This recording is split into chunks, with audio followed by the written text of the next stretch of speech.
We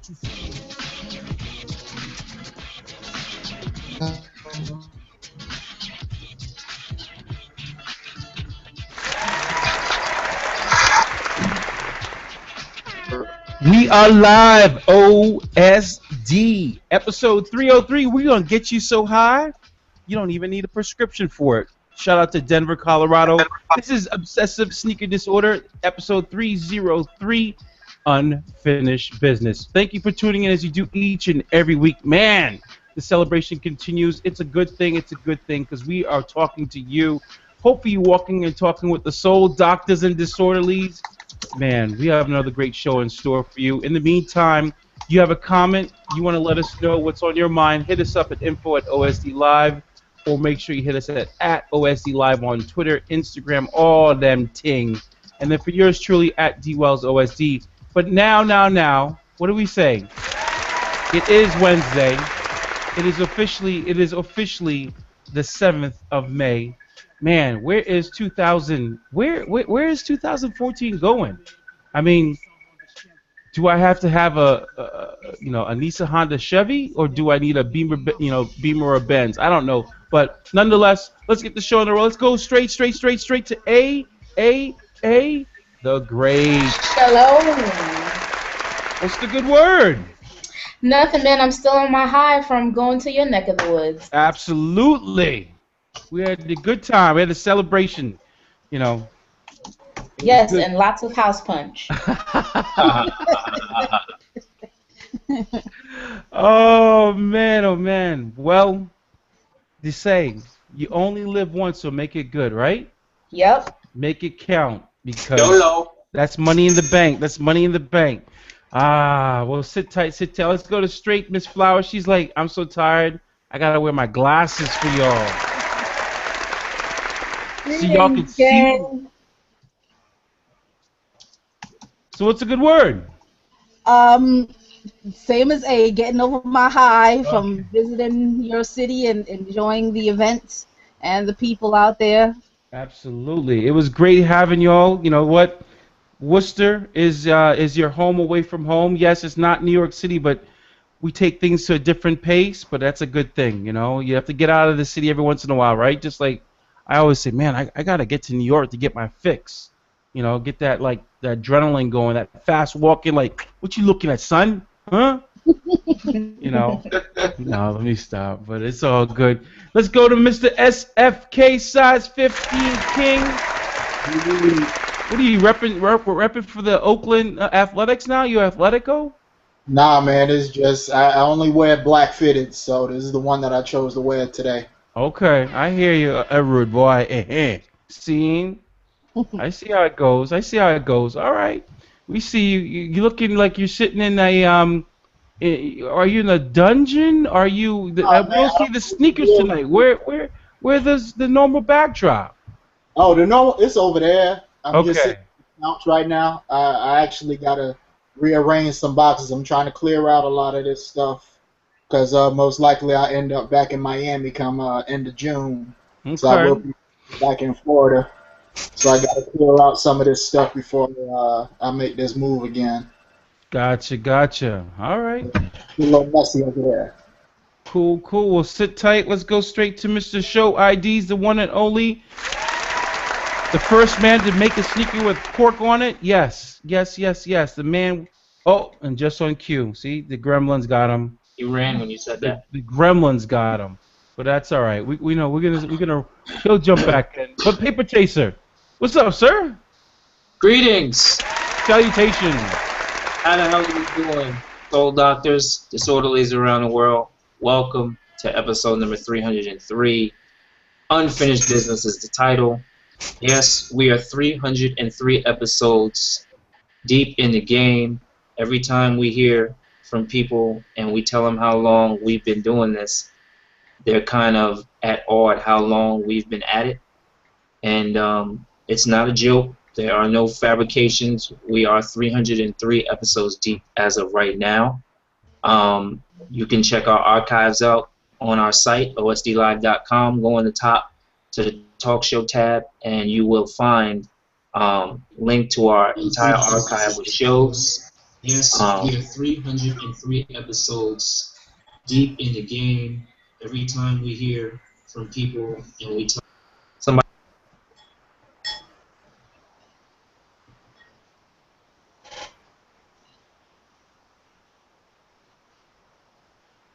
Pape, you gotta unmute yourself.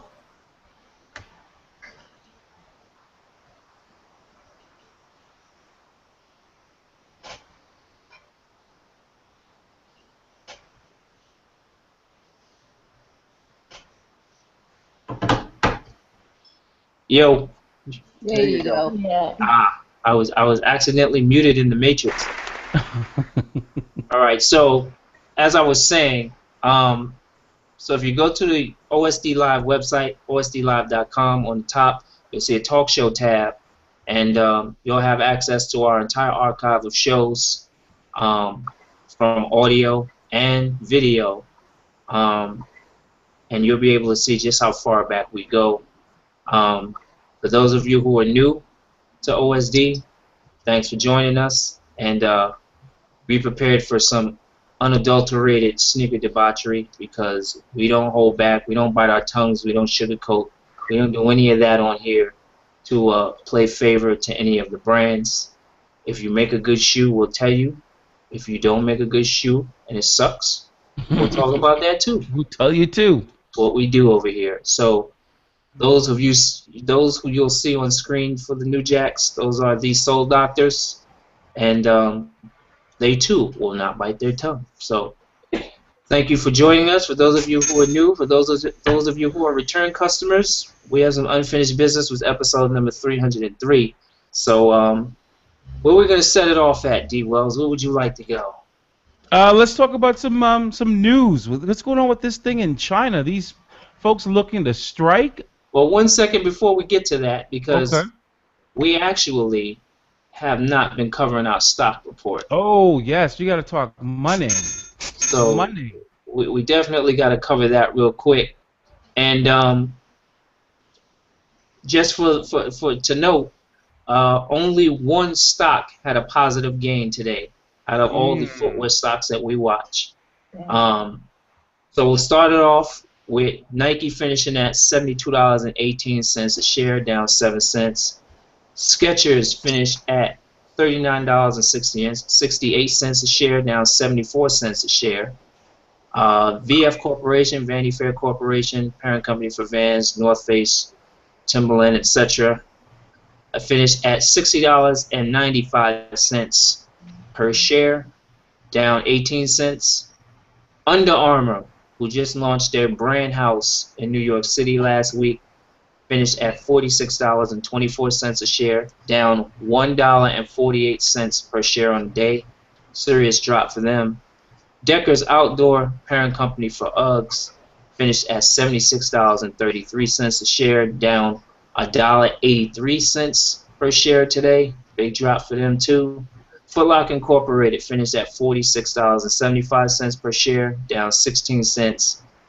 Adidas AG finished at $52.24 in the OTC market, down 23 cents per share. Puma AG on the ETR market finished at $210.75 in euros, down 150. eBay finished at $50.57 per share, down 38 cents per. And last but not least, the only stock that had a positive gain today, and I'm trying to figure out why, would be Finish Line Inc. Finished at $27.96 per share, up 6 cents per. Only stock out of the ones we watched that finished with a positive gain today. Did they report numbers today? I wonder if that could have been the reason why. Huh. Yeah. So that's we have to look that one up and do some digging in the crates on that. for those of you who are unfamiliar with this, OSD, Obsessive Sneaker Disorder, we're the only ones who publish these results from these 10 stocks that we watch every day on Twitter, on Facebook, through Google Plus, and 4 p.m. Eastern Standard Time or later every day. You can see these results, and you can also see the related articles off to the right of the bar graph, which will kind of tip you and give you some news stories and related to how these stocks are doing. So Once again, you can get that from us online, only us, Obsessive Sneaker Disorder, OSD Live, on Facebook, on Twitter, on Google Plus, every day, soon to be Instagram once I get that whole thing figured out. So, any reactions to what we see today? Everything is red. It's a bloodbath today. Now going in the summer for a lot of these athletic shoe companies, it's cross training time. Cross training isn't necessarily a fountain of sales, so you won't see that much pickup or gain from a lot of these companies, at least the athletic shoe ones, because cross training never really does too much business. It all depends on what they come out with and who they have behind them. I mean, it's going to be interesting to see the push that happens behind Johnny Football and what they're going to do with him. But cross training has never really been a big business gain in any sense, at least since the late '90s, early 2000s, early 2000s. Because I mean, when they had Bo Jackson, or at least when Nike had Bo Jackson, they were pushing cross training. They had Bo Jackson. Then they had Andre Agassi around that time. They had who else? Well, they had a nice catalog of shoes for cross training. So, but after that, I mean, you're looking at spike sales for football, maybe some track spikes, stuff like that, but nothing too big. It'll be interesting to see what Under Armour does around this time, because that's somewhat of a big portion of their business beyond the athletic clothing. They do a lot of cleat sales. So yeah, this is definitely cleated footwear season. Baseball and football. Baseball, football, definitely. Do you think though, with Under Armour is pushing, and we see their new running stuff, can they put a dent, in the armor of Nike when it comes to something along like the free line of sneakers? Is Under Armour making a run for that market, or are they trying to stick to their kind of tried and true, let's just make some good, cleated or sports specific footwear? Well, to answer the first part of the question, trying to make a dent in Nike's foothold, pun intended, they haven't been able to transition into the casual wear, where their performance shoes transition into casual wear. Even looking at those speed forms, whatever they're called, you're not getting a lot of people who are going to wear those casually. At least I don't see it, and I'm all over the place. So it'll be hard for them to make that dent. So far as going forward, I mean, their position is still going to be beneath Nike, because Nike knows how to market their product as a performance/fashion piece. So, I mean, given the fact that the Roche runs have blown up as big as they've blown up, I mean, those aren't going anywhere. That was like how the Prestos blew up, and now they're bringing back the Prestos. So Nike has a lot of stuff in their vault that they can reach back and pull out and say, okay, we're just going to put a new spin on it and bring it back for the people that weren't around when we first introduced this product. But Under Armour is still trying to build up their archives, and initially it wasn't a good response for their running/cross-training stuff. So it'll be interesting to see where they go in the future, trying to compete with Nike. Yeah, I think they're just finally hit their stride with just making good shoes overall. We got a while before anyone can have those conversations about Nike or anybody else. They just finally hit their stride with making good shoes, period, the last year to year and a half. It definitely improved overall so far as the aesthetic appearance of their product. And I'm not necessarily a big Under Armour fan, so I'm not too sure on the performance. But I haven't really heard too many complaints out there in the internet. So, I mean, it's definitely a step forward. And you can definitely gauge how their footwear is doing based on if you see them in other discounted outlets, whether it be online or in a retailer like Ross or TJ Maxx or Marshalls. A lot of times when stuff doesn't do well, that's the first place that you'll end up seeing it, like a Burlington Coat Factory, those kind of stores. They're Yeah. quick to liquidate that stuff because it's not working for the accounts that they have, like Foot Locker or Champs or Foot Action or Finish Line. So they got to get rid of that stuff, get it off the books. Yeah, the only thing I'm seeing in those closeouts lately are UA cleats, ironically. I see a lot of UA cleats in those stores now. Mm. In the Marshalls, in the Burlington, in the Nordstrom Rack. I'm seeing a lot of either really old basketball models from Under Armour, the old stuff Mm-hmm. that we beat up, or I'm seeing cleats straight up and down. Well, I think in that regard, with the older basketball stuff, those most likely are probably buybacks or RTVs from their bigger accounts where they've structured their contract to say, okay, we'll sell you X amount, but if it doesn't work out, we'll buy back. Whatever, at a lower price and then end up selling them to those closeout outlets. So as far as the cleats are concerned, I think it's just more of a it's twofold. I think it's more of a production thing where they may not be keeping track or having better track of how much they're producing in that realm, and then two, it'll be just like what I said before, RTV or a buyback, where either an order was canceled or an account bought too much and they got to take them back or whatever the case is. Yeah. So, but all brands do that. All brands have RTVs and buybacks. So you'll see it everywhere. So. True. Yeah. So, I mean, yeah, they're doing well. UA's doing well. They're definitely on radar, and they're definitely confident about their future if they're opening brand houses. So, but the rest of the stock chart that we're watching, I mean, Decker's Outdoor, this really just ain't their season. So it's going to be a while before they get traction again. Well, it's one of those things we have to look at.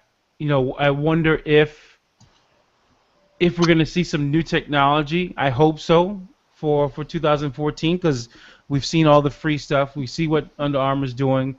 Can we see something from the likes of, say, like a Vibram? You know, I mean, a couple years ago, going back, what was it? Yeah, a couple years ago we had the Vibram 5 Fingers. Is there something else new out there that, you know, could be that kind of, hate to say flash in the pan, but would be one of those, you know, pieces of technology that people see, appreciate, and be like, ooh, okay, I could rock with this. Or, I mean, you know, at least I want to try it because it's I have to see how it feels because it may look one way, but people want to see how those sneakers feel on feet. So Well, it'll be interesting to see how the Jordan 29 is received with the new technology so far as the woven upper that they're producing, as well as the way higher price point of $250. So my just initial reaction, it was just like, it is what it was. Nothing that really struck me as, oh man, they really pushing the envelope. It's got to be something, like you said, along those lines that may be kind of niche or a flash in the pan, but it's got to be something that gets noticed. And I don't think we're going to see too much of that throughout the rest of the year unless they really got something under their sleeve that they're keeping under lock and key. Well, what I find disappointing about them changing the release date and then giving us that is, okay, you're doing a September release date right around back to school time. I'm hoping I'm wrong on this, but back to school time, you really want people to spend $250 on one pair of sneakers? Back to school? yeah, you usually try to get at least 2-3 pair. I mean, for that kind of money. I mean, that's the thing. I think nowadays we need more, you know, I guess, consumer-friendly prices. That's the only I way to hope say I'm it. wrong, but I don't see how you jack the price up another $25, or it's $250 the normal now. $250 is the norm, right? Well, on average, you're looking at your marquee Nike shoe at $200. The above average or the superstar shoe is going to run you about $225, $250. but your marquee basketball shoe is going to run you about $200 on average now. Yeah. So they want $250 during back to school time. Yeah. That's Which a lot of scratch. Which you putting it out at a time when basketball is not even in effect. Well, but we saw that last year where they stretched out the releases so far as KD was the first one who brought his shoe out during the summer, and basketball wasn't being played except for, I believe it was the Olympics or whatever that they were doing. And they stretched it out so far as KD first, then I think it was LeBron, then Kobe, and they stretched out that whole basketball season starting in the summer. So far as Jordan Brand is concerned, I mean, they're kind of messing up their lineage, and so far as the retailers are concerned, they bank on mirroring last year's numbers day by day.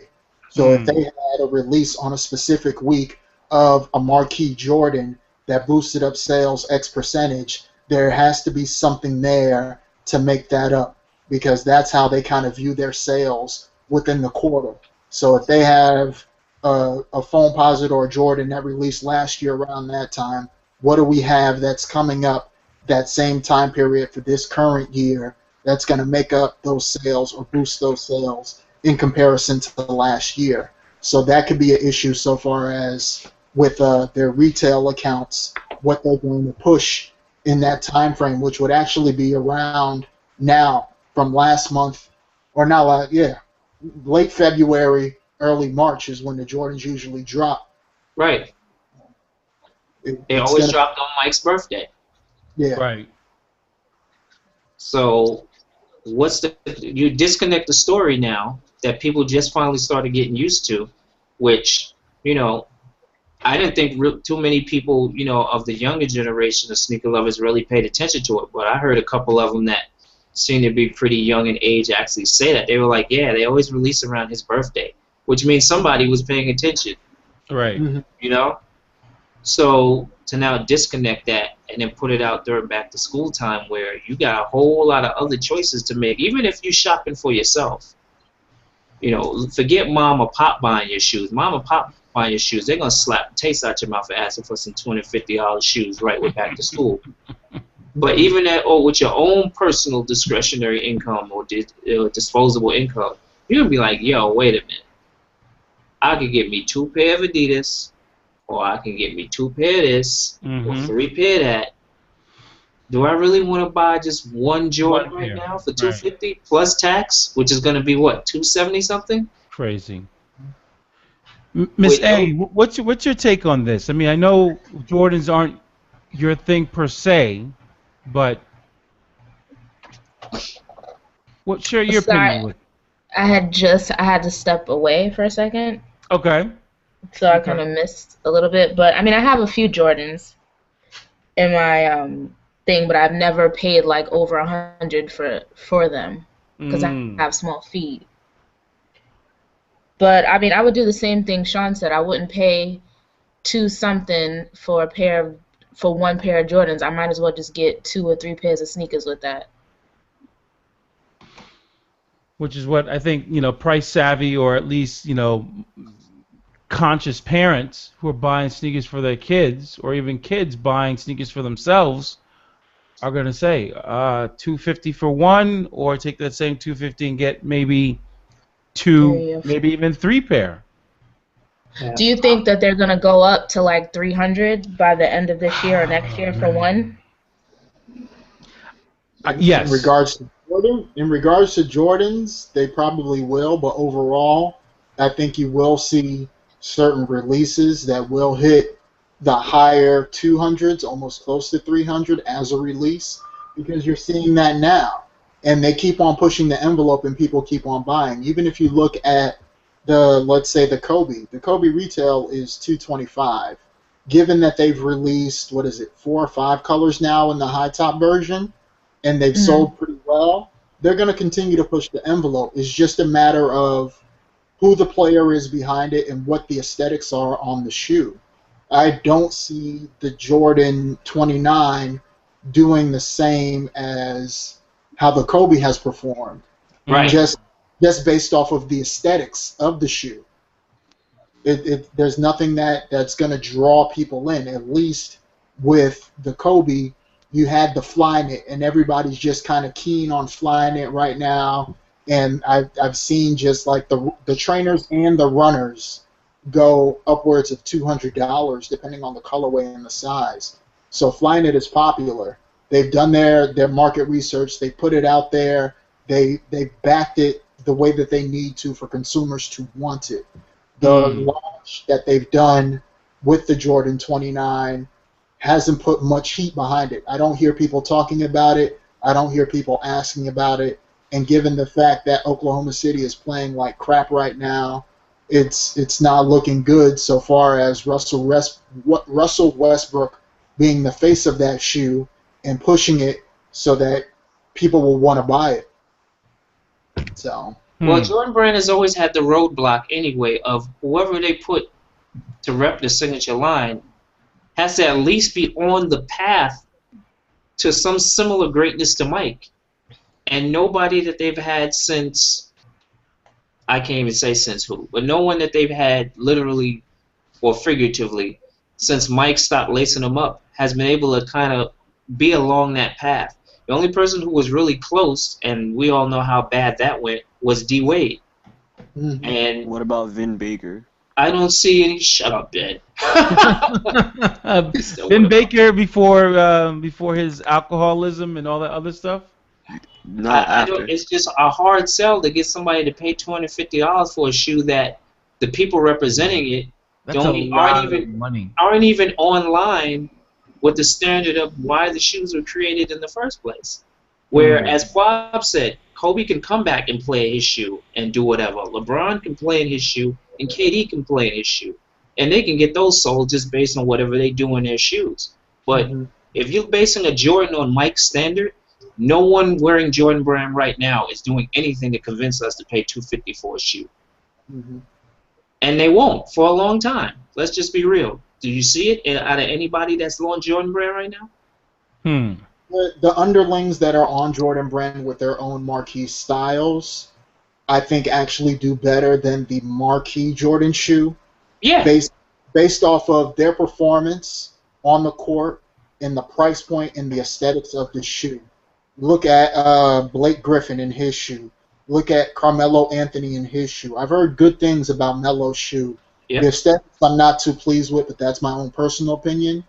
But I mean, looking at the underlings on Jordan Brand, I think they can outperform, let's say, a Russell Westbrook and in the marquee shoe, and actually push sales of that shoe that they are sponsoring better than Russell Westbrook right now. Chris Paul and Carmelo Anthony are easily doing a good job with their shoe over whatever potential they have with putting Russell Westbrook in that signature shoe for $250. And the price points are much lower. So I'm curious to understand. We'll probably never get the answer unless somebody who's an insider at Jordan gives it to us. Nobody will come on the show and say it. But I'm curious as to know why the move to September. What is that? What does that do, other than push people further away from buying? Might have been a production issue so far as this new woven upper that they're doing. Well, no, I had heard a couple of years ago that they were really thinking about moving away from the February schedule. So this was something they planned a ways out, and I'm wondering what the science was behind the move to back to school time. Like, my mom would have slapped the taste out of my mouth asking for some $250 Jordans going back to school. My mom used to get me anything. May she rest in peace. My mom would be like, all right, fuck up in school and watch what happens. I'm going to get these shits for you. What I was told was it's to line up with the beginning of the season. What's that, Ben? I was told it's supposed to line up with the beginning of the basketball season. Oh, is that what it's supposed to be? That's what I was told with the 29. Why are they premiering them with Russell Westbrook in the playoffs then? It does nothing for them. Exactly. Good. I couldn't answer that. So They should put it on Blake Griffin because the Superfly and the CP3 were the two best Jordan sneakers from last year, hands down. Yeah, that's what I was saying. Yeah, you were 100% right, especially with the price point, because the CP3 is 130, the Superfly 2 is 140, and on sale that's $90, and $90 for the best basketball sneaker Jordan made in the last 5 years. It's not bad. And those guys are performing. I mean, if you look at the Clippers so far as Blake he warms up in the 29, but he wears the Superfly too. So there might I would definitely, if I were on their strategical marketing team, I would make a push to put them on Blake during the playoffs, especially with all the turmoil and the spotlight that are on the Clippers right now. That'll definitely be a good look for them. I mean, right now the Thunder are up 3 points against the Clippers with, what is it, 55.5? It's 59, 56, and Westbrook just airballed. I mean, they're winning right now as we're talking about it, but we're in May, and the 29 is not available. You gotta wait for that Nike ID, man. That rollout's gonna be crazy. It's not, because they're gonna want $275 or more for that. It's not gonna be crazy. Graphic options, man. Graphic options. I think it might be higher than 275. They might hit 280 on that. I agree with you. I agree. So, all right. Whole lot going on with Nike these days. We'll see. Next stop. D. Wells was about to bring this up before we got into this. We got into this because we were talking about the today. But I'm wondering how this next story is going to affect the stock as well when we talk about what's going on overseas. So here we have here, as reported by the Shoe Game and also as reported by NBC News, a China factory threatens production of Adidas and Nike sneakers. So in a news article that was published originally on April 23rd, they're waging a strike. So it says, as for the current issue at hand, this is exactly what is going on. A wage dispute at a huge sneaker factory that supplies brands including Nike and Adidas escalated Wednesday, highlighting the growing problems faced by China's manufacturing powerhouse. Workers at the plant, owned by the world's largest maker of sneakers, Yuan, earn as little as $1.67 an hour, making shoes that can sell for up to 100 times as much in the United States. Tens of thousands of employees have been off for a second week. They strike for a second week, forcing Adidas to switch production to some of its other suppliers. At least one organizer was arrested by police and has not been seen for 24 hours, an activist told NBC News Wednesday after a settlement offer was rejected. So people starting to disappear and everything behind this. For those of you who are listening, you want to get the full story. It's courtesy of the Shoe Game, and there's a link to the full story from NBC News there. But what do we feel about this? We've been talking about this stuff for years. What are we feeling about this? I don't think it's going to affect them majorly. It all depends on how much production is coming out of that factory. But just like Adidas has done, they'll switch to another factory. So, and plus, given the amount of people that live in China, I doubt that there's a shortage of people who would actually take their place. So, you think they can swap them interchangeably like that? Like, there's people who are that quick to learn how to manufacture, make, assemble these sneakers? I think it's just more about money. It's the wage. I mean, if the people there are unhappy with the wage, they can go find another job. But given, I guess, the climate in China, that might be just as hard as it is in the U.S. So I can guarantee there'll be people to replace the ones that are on strike, if need be.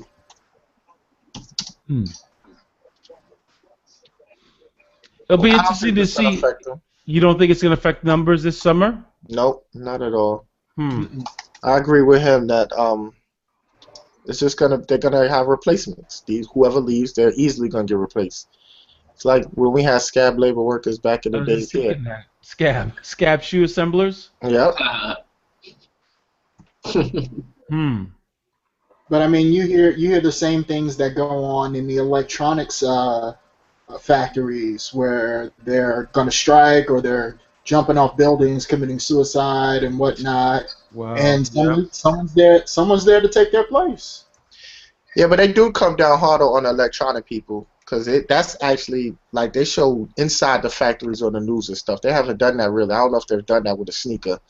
Like when Foxconn employees started jumping, you figure Nike and Apple is, Nike is just as big as Apple. When Foxconn workers started committing suicide, they had news reporters walking through there like he was walking through a war zone or something. Yeah, live from Foxconn where, this is where this employee sat at and before they decided to kill himself. And then Apple had to swear that they was going to do this. And Foxconn, they changed. Nike doesn't have to do that. Neither does Adidas. They'll just, like we said, they're going to have replacements. So I don't think there'll be a major dip in production.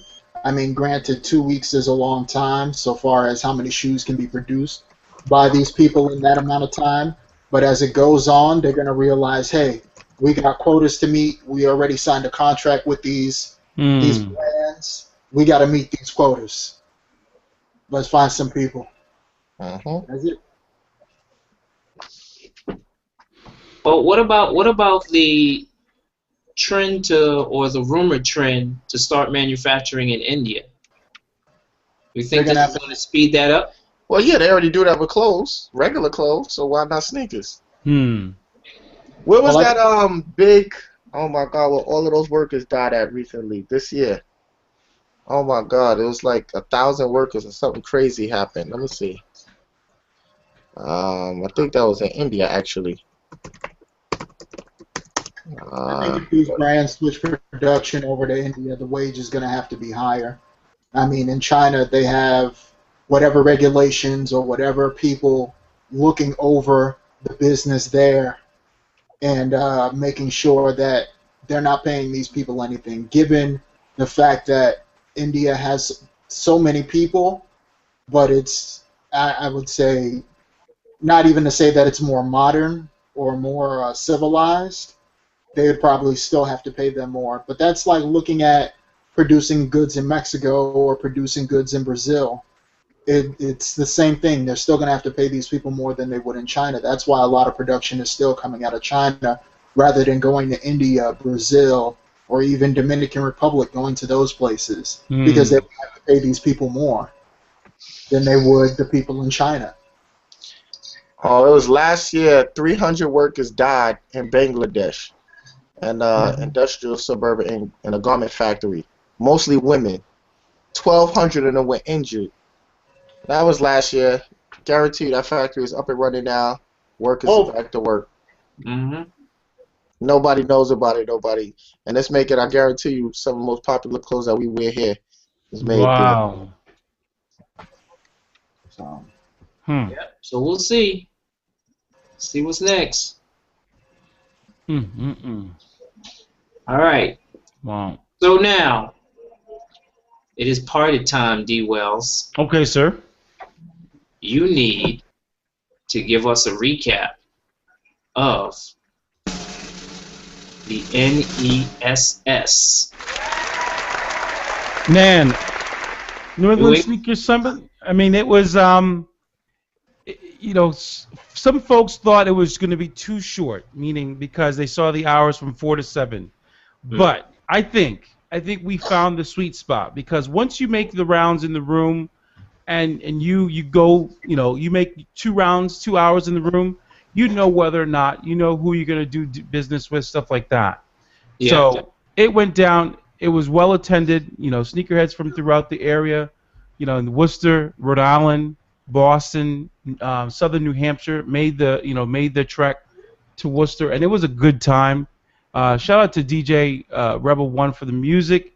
Word. Certainly. This all happened because of the graciousness of, Amy Lynn Chase and Crompton Collective, and because of them, we're able to use the space, and we were able to raise over $500 to benefit Worcester Roots Project, because this was a fundraiser for Worcester Roots Project, a social justice cooperative here in the city of Worcester that I'm part of, and certainly a member of, and the vibe was good. It was just long enough. It didn't drag out.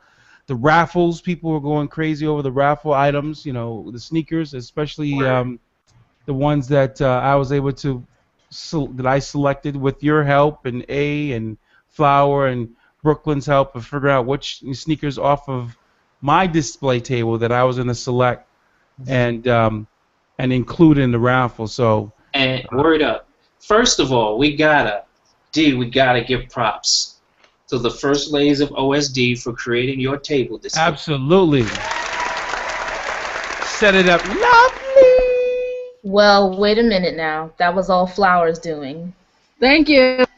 It was all Flower's doing. Okay. Salute to Flower Bell. I remember at one point hearing Flower go, I ain't never put up no display before. What the hell am I do here? Looks like you did pretty good, sis. Exactly. Thank you.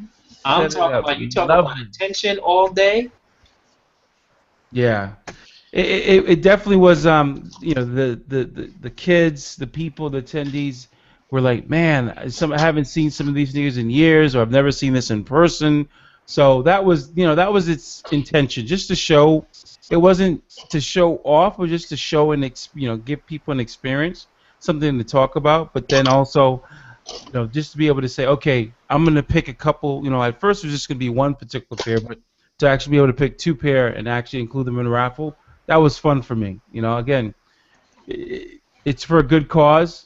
People had a good time. The buzz is already there. People are like, yo, when's the next one gonna be? I'm like, don't worry, we're already planning it. It's gonna be in August, so stay tuned to OSD Live for that information. We're gonna make sure we put it on all the social media outlets. But the New England Sneaker Summit, Part 2 will be taking place in August 2014. Very well in the same space, as well as with a number of speakers and guests and some other good stuff. So it's going to be a good time. So I appreciate everyone for coming out. I especially thank Flower and A and Brooklyn Show and you Paper for coming up and just being part of it and jumping in as you did, because you didn't think you were going to be put to work, but you did work. So Yeah, I appreciate that. We appreciate that. It was a lot of fun, and it's interesting to do an event like this because the one thing I did hear from a lot of the younger kids was, I'm glad you're doing this here in the city, D, because I'd always have to trek down to either Providence, Rhode Island, or Boston, or Lowell, or Revere, or somewhere outside the city. So it was great to actually be, they were like, man, this was in my backyard, and you couldn't beat the prices. I mean, admission was $10 and tables were $50. So, and we're looking to keep it that way. We don't want to price people out of this market. So, good stuff. It was fun. I'm still, I'm gonna go through some more boxes, some more stacks of sneakers, and pull some other stuff out and have it on deck. Who knows? I may raffle some stuff off beforehand, but in the meantime, we got some other stuff coming up this particular Saturday. Beantown, get ready. Bostonia, the fresher than your average. That's right, fresher than your average. Shout out to Ward, to T, to Woody, the fresher than your average crew for coming through to the New England Sneaker Summit.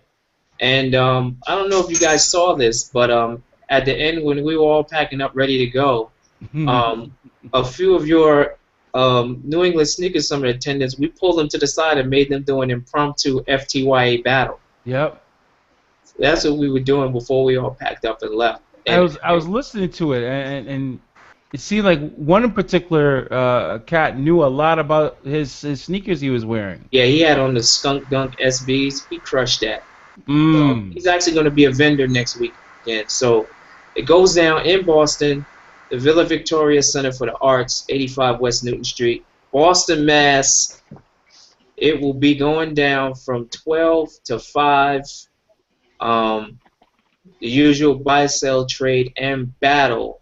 Winner takes all. I'm not sure if you've seen what the trophy is for those of you on the internet's Disorderlies watching now or watching later, but it is, the Air Jordan 3, the bronzed Air Jordan 3. I'll get a picture up of that in a little bit so that you guys can see that.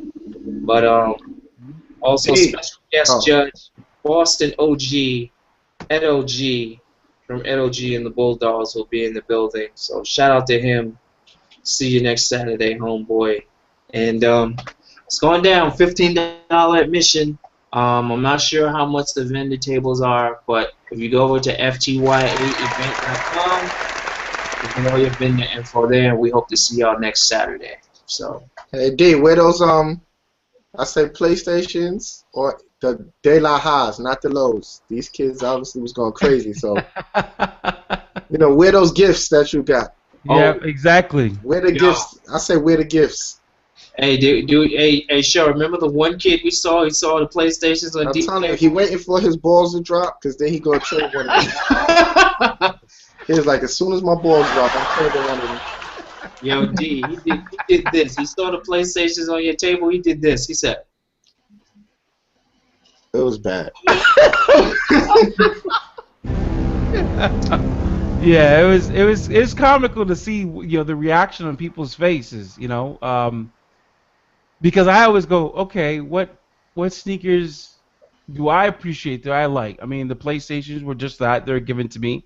I wear them. I've been stopped. People's like, how can you wear that sneaker? It's worth $3,000. I'm like, well, it's not worth that kind of money to me. I wouldn't pay that kind of money for them. They were a gift. I happen to be the lucky recipient of them, so I'm gonna wear them. Same thing with my, my D Wells, Allen Iversons. Yep. Or even the De Las. I mean, the De Las are actually, I bought those De Las at a store, Eastern Border, when it used to have a store here in Worcester, before they since closed it. And they used to have all that kind of stuff, all the SBs, all the pink box SBs. Pink box. Exactly. So pink box. Go figure. So we just gotta get. What'd you say?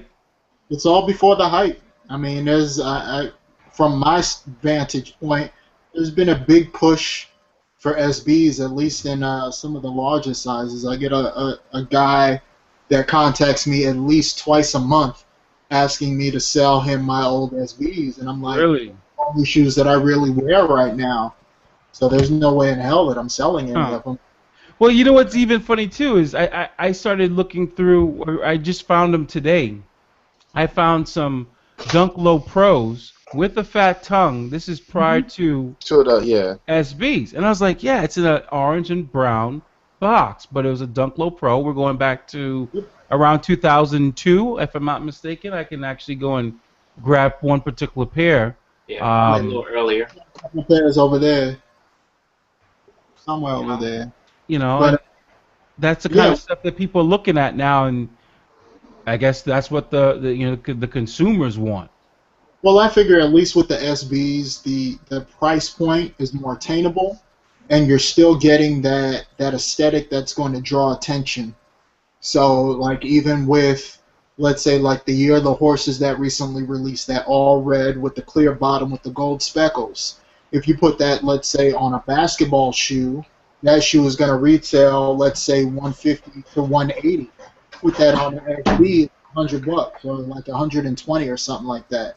So there's definitely a draw towards that to get the same aesthetic that you're getting from your basketball shoes at a cheaper price point. So. Right.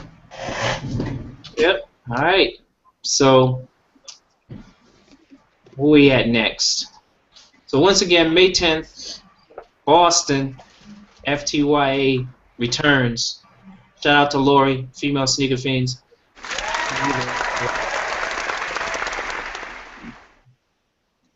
All right, next story. That trophy's looking really good, so definitely looking forward to that. Really good. Gonna put up a picture of that. We got one more event going down. Not this Saturday popping up, but next Saturday down in the ATL. And shout out to One Sneaker Nation, Anita Heat and the folks down at ATL.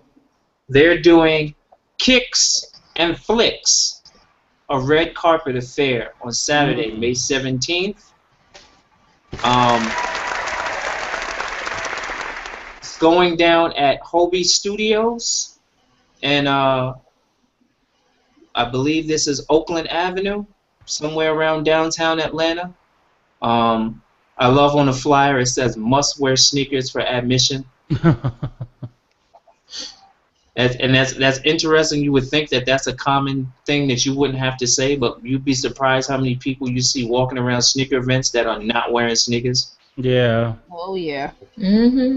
So shout out to One Sneaker Nation down in ATL. That's Anita Heat's crew and his folks down there.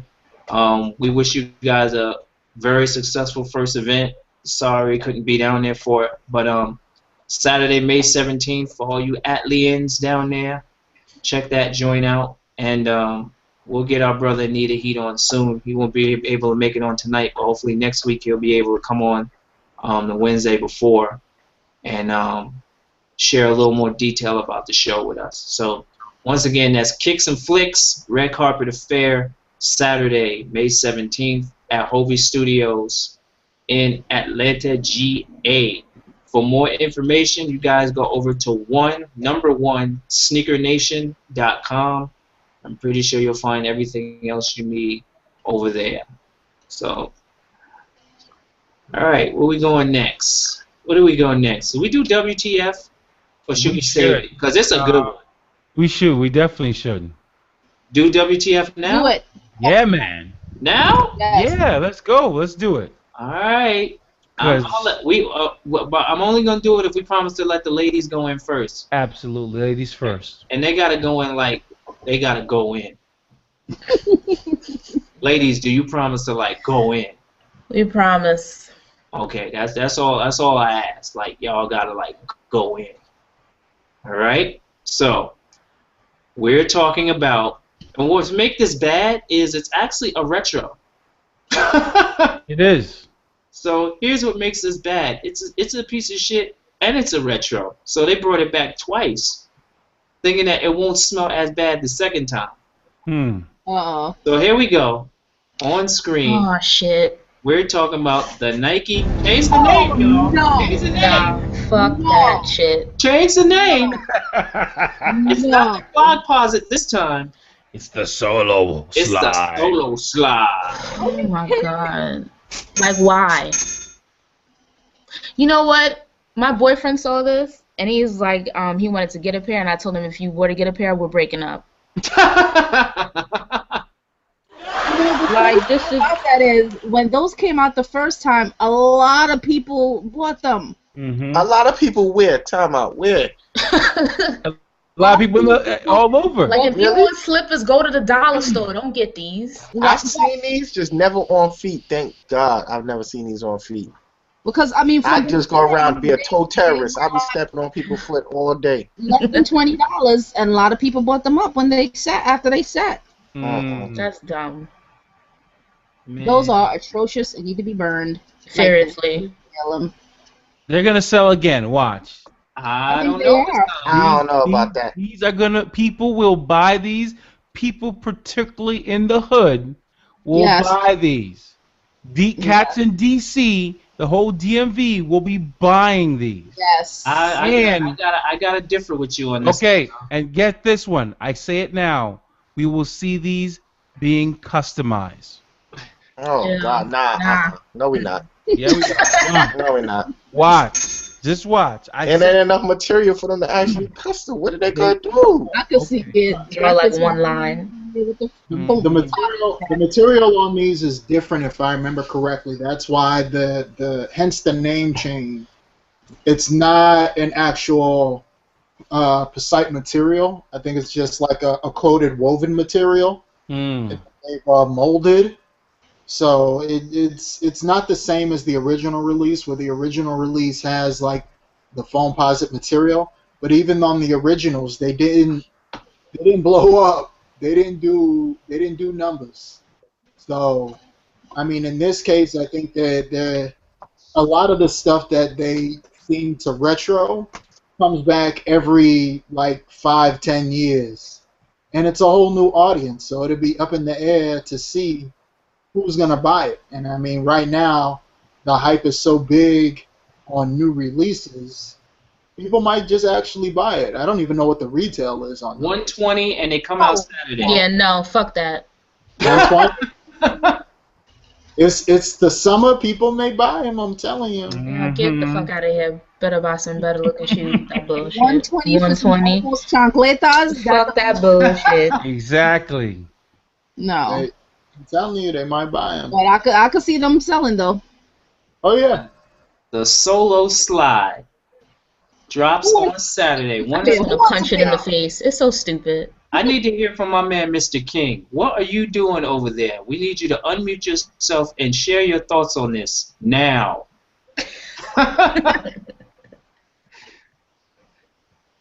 Come on, brother. You can do it. Oh, can you hear me now? Yes. Yeah, we got you. How you doing, first of all, brother? I'm doing well. How's rehab going? It's good. I got go back for a couple. They're doing some shots, about 3 weeks, and then I should be good to go. Good, man. Good. You've been working really hard at getting back on the court and everywhere else, man. So wish you continued success. Much appreciated. Much appreciated. Okay, so now we got the pleasantries out the way. You on OSD. Go in on this. Bullshit revisited. I mean, these was trash the first time they came out, and they're still trash now. But, I mean, there's a sucker born every minute, so I could see some fools buying this. Even at 120? Yeah, unfortunately. Particularly here. Well, where is here for the viewers that don't know you? Oh, I'm in Tennessee, Nashville. So you think these will be copped and somebody be sporting these walking down Beale Street? Oh, without a doubt. He said without a doubt. No ifs, ands, or buts. So people will be wearing these. Unfortunately. Juicy J, Project Pat Nolan walking down Beale Street. There'll be somebody with blue hair and a tramp stamp wearing these. Oh. Book it. I knew it was gonna be good when we got him on. I knew it. I knew it. I knew it. He said a tramp stamp wearing with blue hair. And a tramp stamp. Wow. And clogged posits. AKA Solo Slides. Man. I love how they changed the name of them though. But $120 though. That's what. That's the piece that I'm like. When did a flip flop, a chancleta, become so expensive? Weren't they about $90 when they came out originally? No, I think they were 100 when they came out originally. 100. So they actually have gone up. Okay.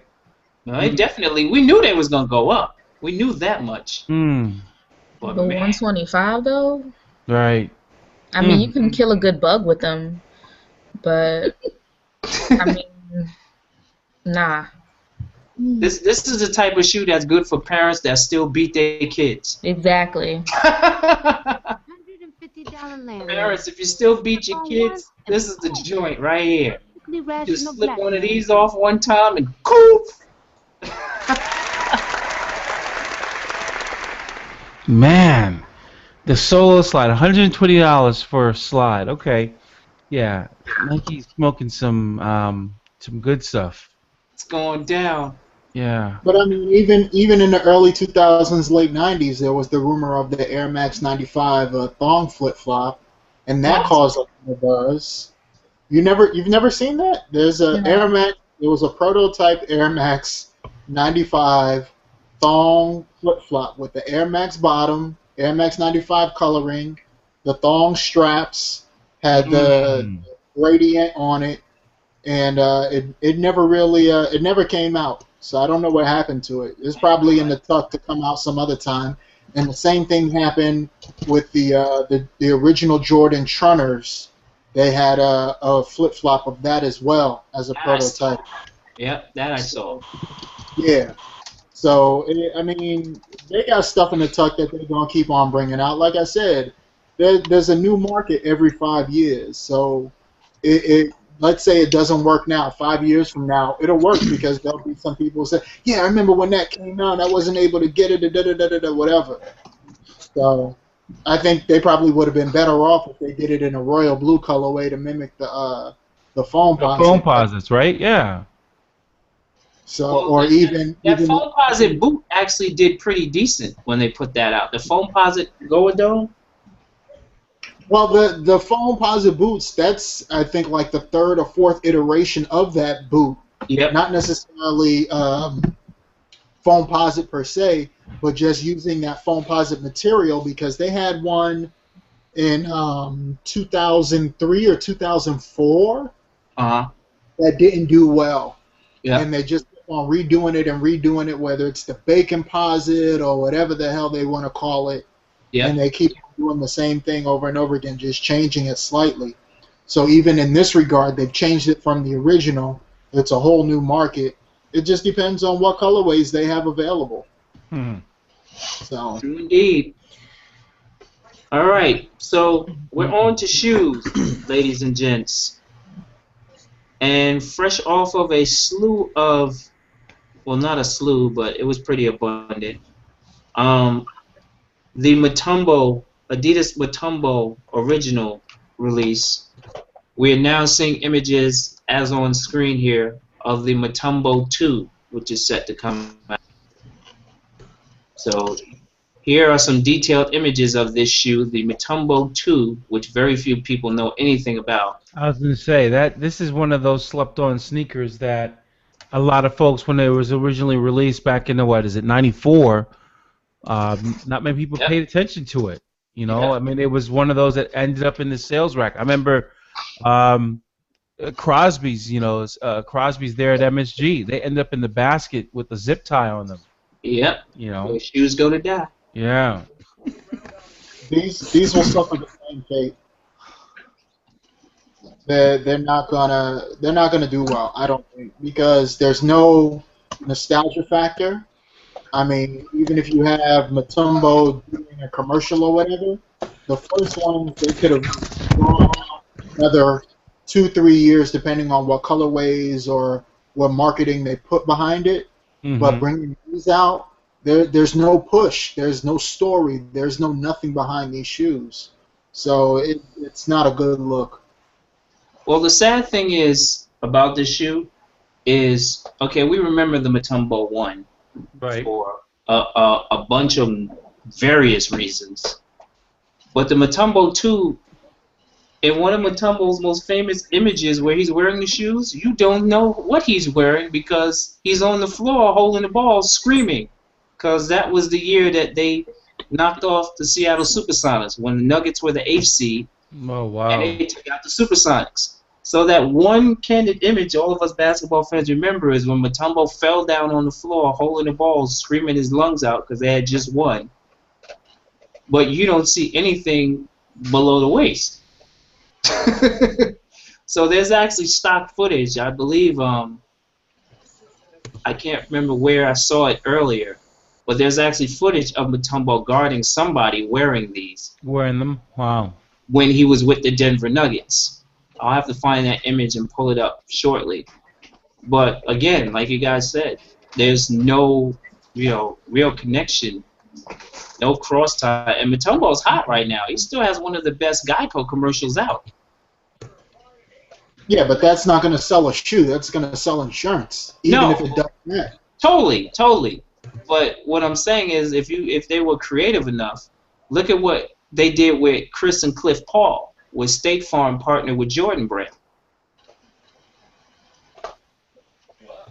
Adidas is not going to do that. No, they're not. Not at all. But I mean, if they were smart enough, again, we already know, Nike and Jordan Brand are the best at doing these creative ways to tell the story, which the Chris and Cliff Paul thing, that shit is going to run all year. So they struck gold with that. But yeah, they did. Tried to do something similar here with Adidas and Geico, knowing that Mutombo was signed and they were going to put these shoes out. But Paper, this is here we go again. Sound like a broken record. We're on repeat. Adidas has a great archive. They have some great silhouettes. Yeah. There's some great stories behind them, but they don't share them with us. Nope. They don't share them with sneakerheads. They don't share them with the consumer. Nope. Because this is a sneaker that, just like you said earlier, someone's going to look at and say, well, I don't remember Mutombo wearing those. Are they just making something up and trying to pass it off. So what does this sneaker do? It goes, hits the market. It doesn't do well. It gets returned, to the vendor. It ends up in the Adidas outlet store, and then eventually an off-price retailer ends up with thousands upon thousands of pairs of these, and these go on sale for $29.99. Well, they drop on Saturday, which is another curse. On top of everything else that's coming out Saturday, these drop on Saturday for the price of $110. Now, the last two colorways of the Mutombo, other than the OG, the last two of the Mutombo 1 are sitting on sale in a bunch of different places. Mm-hmm. So that benefits us then. Well, that benefits those of us who actually care to buy a pair. Right. But they didn't put these out for us. We wait long enough, we'll be able to buy these inexpensively on the sale. So easily by the end of summer, these and the other Mutombo colorways, the Denver Nuggets colorway and the other colorways they put out, besides the original, will easily be $50, $60 or less before the end of summer. Easy. But I like them. I personally always like this because it reminded me of what Reebok was doing at the time with Blacktop. If you look through the images here, for those of you who are watching, you see me scrolling through the images here. It was a tougher, somewhat, shoe than the Mutombo 1, which the Mutombo 1 looked a little goofy. But that's what everybody was doing back then. They were making big, real, high-topped, fat-tongue, strap-you-down in the shoe type basketball sneakers. Right. This one kind of... Go ahead, Kwab. I was saying this one kind of slimmed down a little bit and got a little sleek and a little meaner. I was going to say, with the Mutombo 1, you had a better story because they accessorized the Mutombo 1 to a T. Yep. I mean, they did the same thing of how Nike was doing with the warm-ups and all the accessories. I remember going into Macy's when I was younger, seeing the display that they had for the Mutombo 1. They had a bicycle hat. They had the T-shirts. They had the warm-up with the jacket and the pants, all with that tribal print with the shield on it.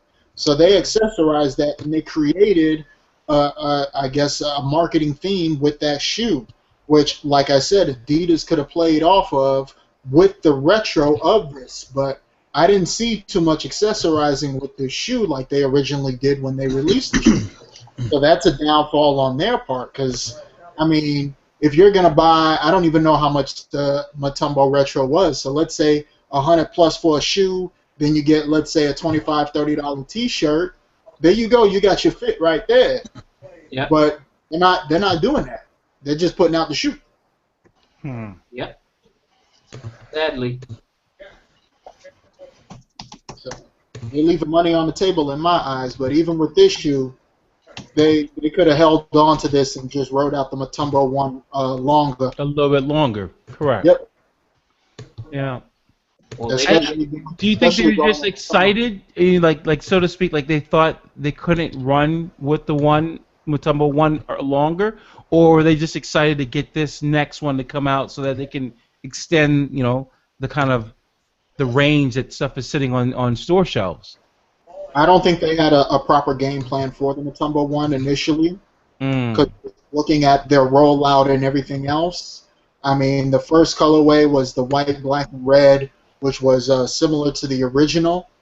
But the colorways that were after that, they really didn't touch a nerve or have any story behind it.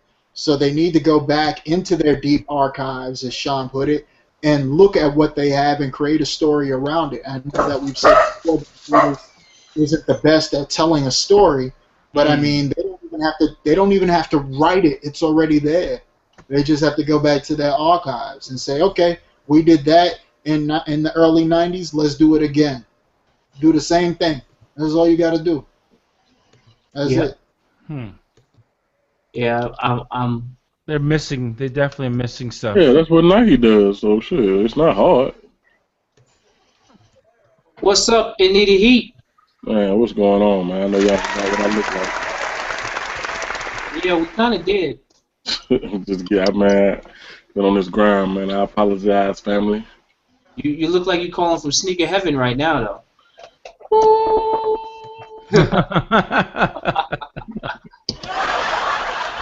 So while I'm pulling up the shoe for the next story, if you would please oblige us in sharing a little more information about the Kicks and Flicks event, May 17th.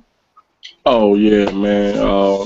One Sneaker Nation is the company, and this is kind of our little coming out party, man. It's trying to take it back to the old school, man. Just instead of the buy, sell, trade, and people going crazy, holding up shoes in the middle of the venue, talking about, yo, I got them for the low, and all that crap. Yo, we just want everybody to come out, rock their kicks. You can't get in without wearing sneakers. You know what I mean? And just come out, have a good time, man. Network. We're gonna have, of course, we got a drink sponsor. We're gonna have a lot of giveaways. Got some live performances on deck. So just an old school good time, man. Doing it for the A, doing it for the culture, and hopefully this is the first of many, man. So. Well, wishing you guys a successful event, brother. Sure, wishing you guys much success. So where can anybody hit you guys up to find out, you guys doing vendor tables or anything like that? Yeah, we got a couple of vendor tables still available.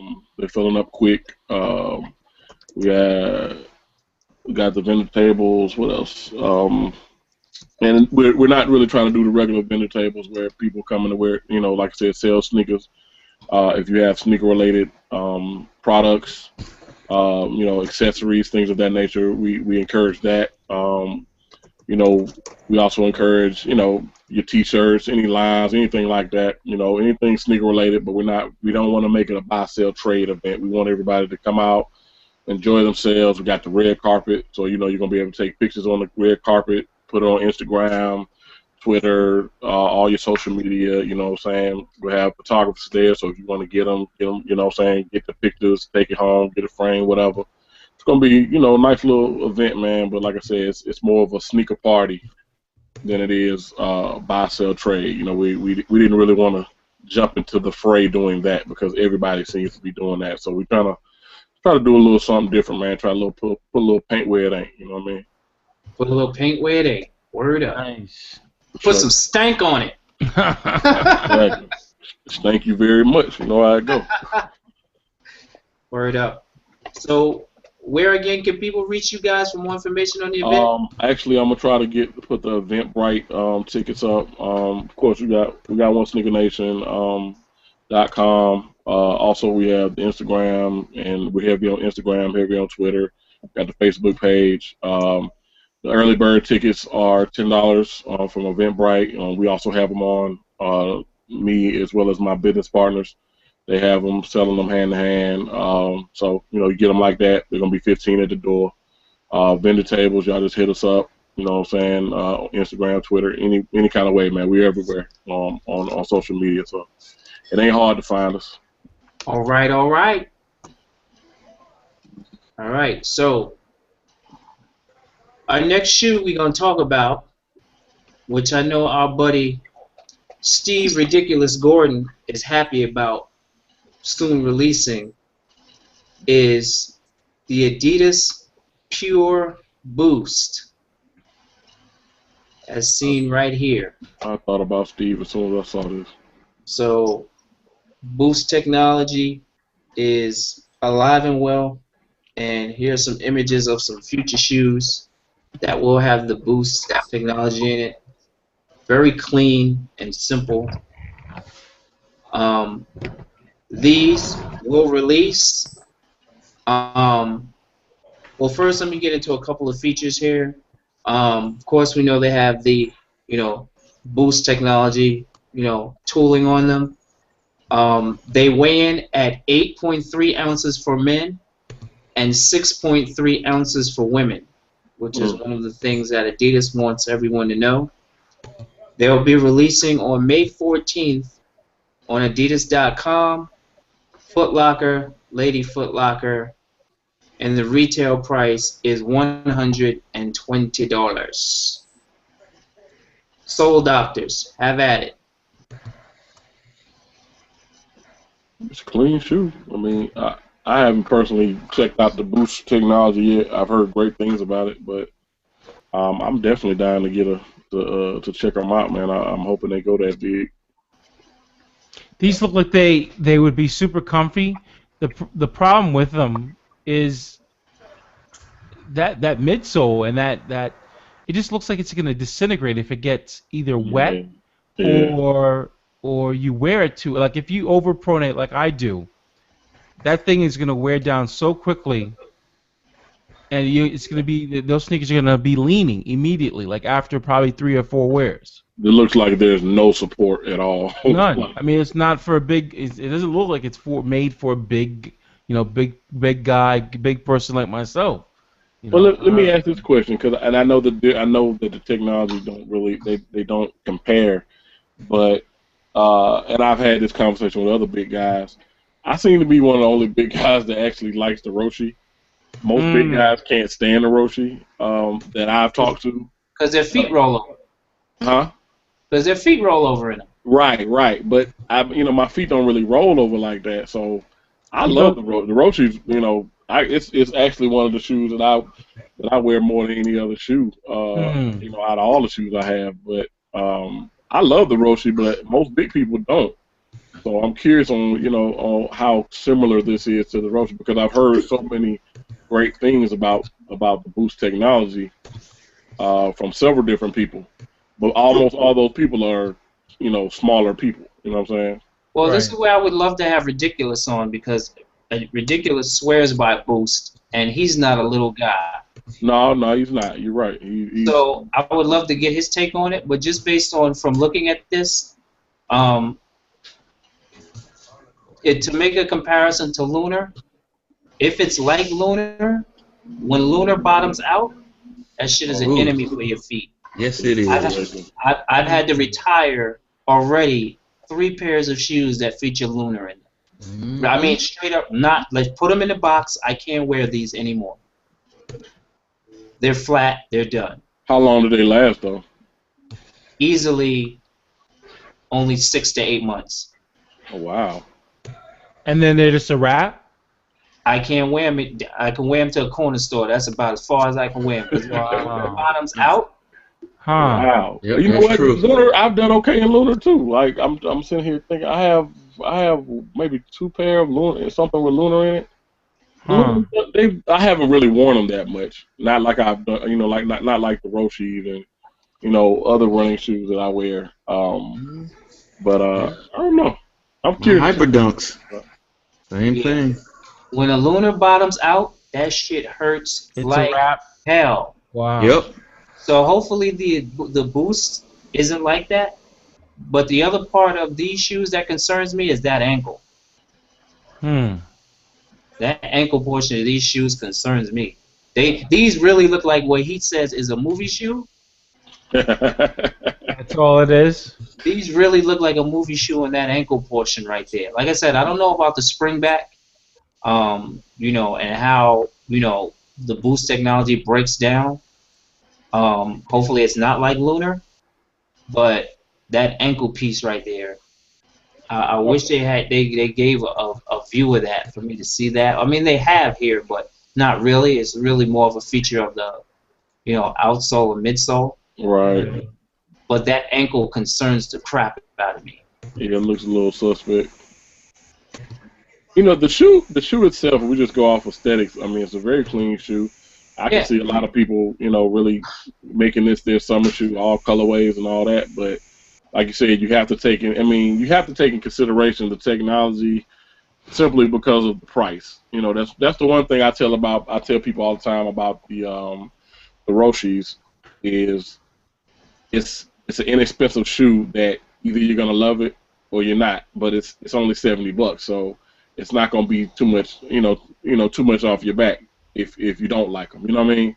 Mm-hmm. 120. I know more people at 120 are gonna be like, nah, I can't spend 120 on something that I might not like. You know what I mean? I can see more people taking a chance on something like the Roshe just simply because of the price point. Yeah. Are the ladies here? What do the ladies think about this? This shoe is going to weigh, what do we say here? What did you say? 6.3 ounces in the women's version. Yeah. That's pretty light. Ladies. If I worked out, I would wear these. If you worked out, you would wear these? Yeah, I would. Even with the comments on the ankle and all of that? I don't care. I have to test it out for myself. Word up. True. Where's Soulflower? She signed off. She has work in the morning. She got to go. Okay. So, verdict's still out. I want to hear from Mr. Ridiculous on this one. Hopefully, well, he did weigh in a little bit earlier tonight, but Oh, yeah, on email. Yeah, on email he did weigh in a little bit, but I would love to hear that passion or lack thereof in his voice behind what he feels about these. Funk that. I want to hear what Jesse got to say. Yes, I would love to hear that too. You're so right about that. But this last shoe of the night, I know we're all going to have something to say about. And this one is a pretty... I don't even know how to classify this. In the run of show, you guys notice that I put it on borderline WTF. If you notice when I do the run of show, if a shoe is right before WTF, sometimes I think it's probably borderline and it probably should be there. But based on what people say about it, I don't necessarily put it all the way in there until people get to weigh in on it. But I know you're not talking about the Roshi Court. Yes, I am. Oh, man. Yes, I am. He's like, I know you're not. I will pay somebody money to play ball in these just so I can destroy here we their have it career. on screen. The Nike Roshi Court. Shout out to the shoe game. I gave him a lot of love tonight. Yeah, hopefully they give us some back. The Nike Roshi Court releasing in this year, 2014, fall. So I'm scrolling through some images here. Now the shoe game quotes a source. They get these from a source called Sneaker Gaga, which I've never heard of before, but I'm good on not trying to figure that out right now. But here are some images of the Roshi Court. I sure hope they don't talk. They're not meaning court as in basketball. I'm talking about somebody will end their career real quick. So what are we feeling about this? It's making its way to the stores, to the shelves in fall of 2014. What court is this? That's strictly for the handball court. Right, there you go. That's what they're talking about, handball. I'm thinking they mean to wear to court for like your hearing, for like child support. Oh, yeah. Or, traffic tickets. Yeah. I don't get the feeling that they meant for us to take this seriously for actual basketball. Basketball. I'm sitting here thinking, even on the tennis court, I can't see this.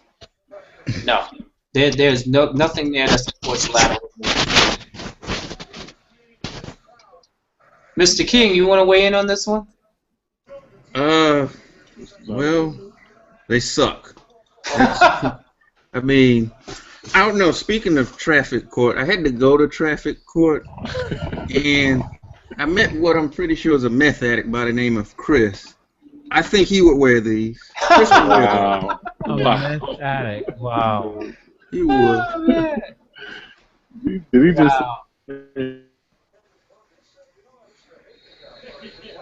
Did we lose him? Can you hear me? Go ahead. We lost you for a second, but go ahead. Oh no, Chris will wear these. Those are the meth addict court shoe. Man. All right, so what? Let's give the viewers something. Let's be constructive here. What is it we hate about this idea? I mean, to me, not everything. Sometimes, if a shoe is successful, just let it stay in its own lane. Right. I mean, when I think of if I'm reaching for a basketball shoe, the Roche Run would be the last thing that I would reach for. I mean, if I want a little comfortable shoe to throw on, then that might be one of my go-to shoes. But I don't think trying to bring that particular shoe to the basketball court is the way to go. Well, this reminds me of, not in look, but in attempt of what they did with the Spiridon, where they tried to make that a basketball shoe, which was pretty bad. Well, it looked way better though. Debatable. No, really, it looked way better. He's like, no, really, it look way better. Which colorway looks better? Because this new Hyperfuse situation looks awful. No, that's what I'm saying. The Spiridon looked way better. Oh, okay. Yeah, not this at all. No. And what did they call it, D? When we saw it in Beaverton, the Zoom Don. Zoom Don. Oh yeah, Don, yeah. Oh. And dude was so excited about it too. He was like, "Oh yeah!" He's like, "We took the Spiridon, we made it a basketball shoe. We ramped it up." And me and D was like, "Oh, all right." So yeah, exactly. I actually saw a pair of Dons at a clearance outlet. So did you? One of them made is probably at a clearance outlet right now. That shoe sat there for 2 years. Every time I went in that store, it was still there. It's probably still there now. Probably still there now.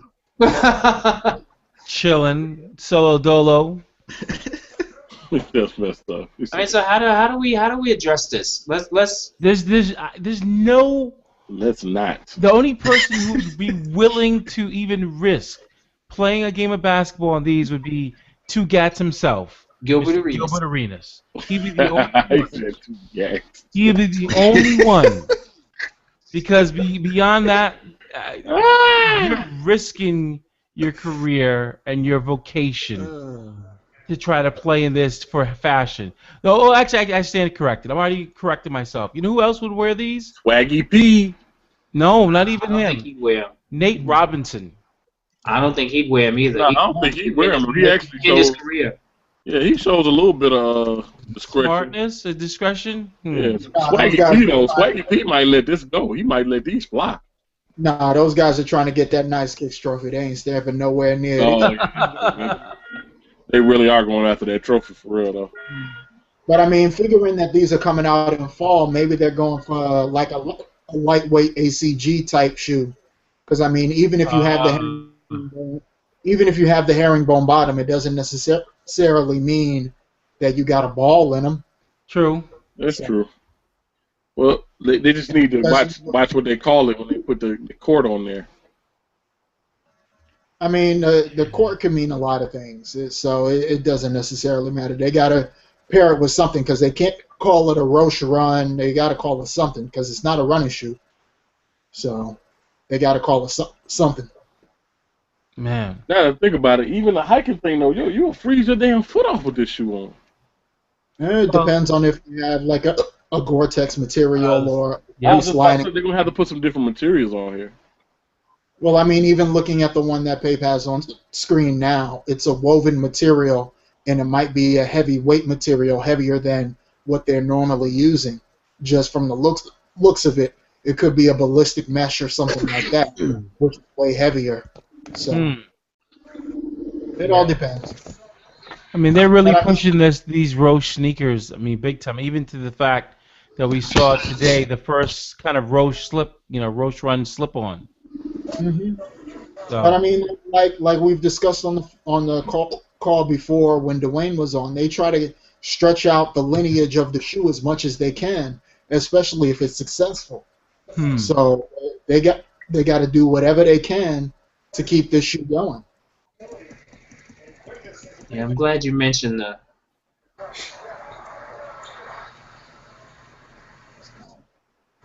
I'm glad you mentioned the Roche slip-ons. I'm gonna look for those now.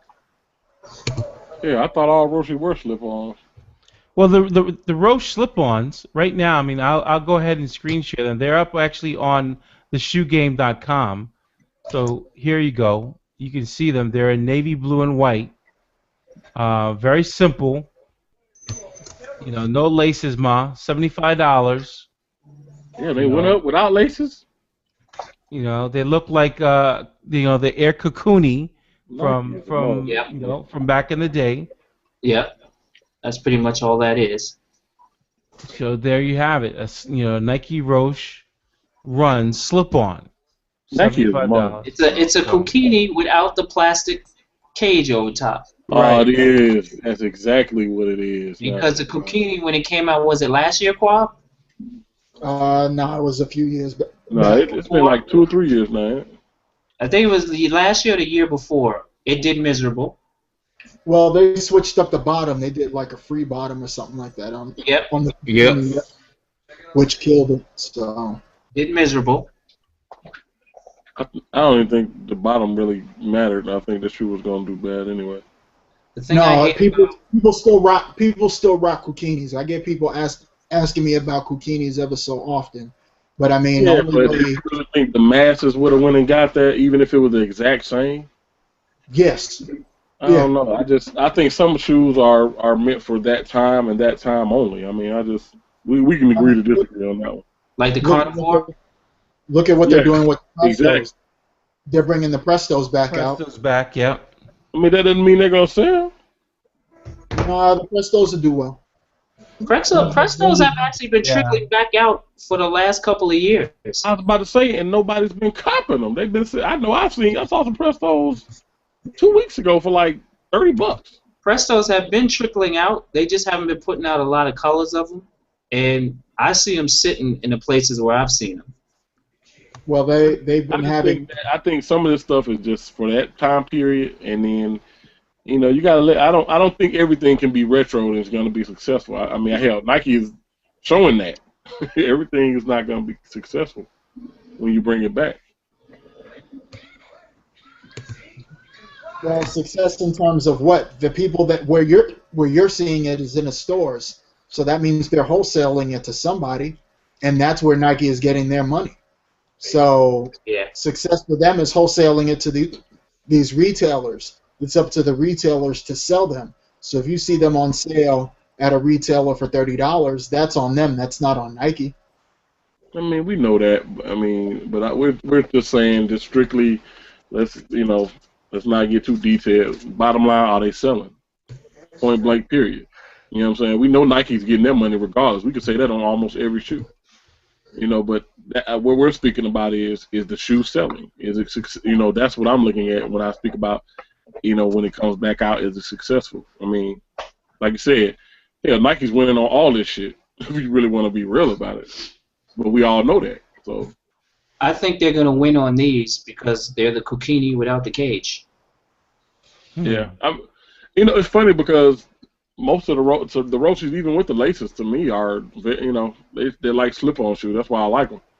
I can throw them on and go. You know what I mean? I ain't got to really worry about, whatever. You know what I'm saying? Lacing and all that shit up. Well, my issue with the Roach, which I'm surprised you don't have this issue, Heat, because those are actually one of the shoes that I had to retire. I had to retire my Roshi Run Trails that I showed on the show not too long ago. Is they have that lunar inner sole. Yeah, that is an issue. That's really the only issue I have with it. And it got flat, and it was a wrap. So it wears down quickly and it compresses? Once it only took a couple of months, and once those flattened out, lunar is an enemy when it flattens out. It goes totally dead. It is a total enemy to your feet when it flattens out. And so I've had to retire those Roshi Run Trail mids that I got. I had to retire the Lunar Glide 4s for that same reason. And the Lunar Glide 4, it do you lovely. The Lunar Glide 4 will do you lovely until one day it decides to break up with you. Wow. Just says bye. Yep. Hey. Did you see his face though? His face is so for real, like. Am I lying, Brandon? Nope. You will wake up one day and Luna will have packed its bags and left your ass. Be a note on the mantle for you. Last night was real. Right. Word. Last night was real. I'm gone. Fuck your couch. I'm out of here. Damn, son. And something crazy happens. Like you put them on. You're like, what? It ain't my shoes. What the hell? That means Luna's gone. Ain't no love there no more. That's what happened. Love don't live here anymore. Love don't live there no more. Word up. I mean, Luna is great when it's working. Oh Oh, that's funny. Yeah. And that's where it gets you, because then you want to hang out with Lunar every day.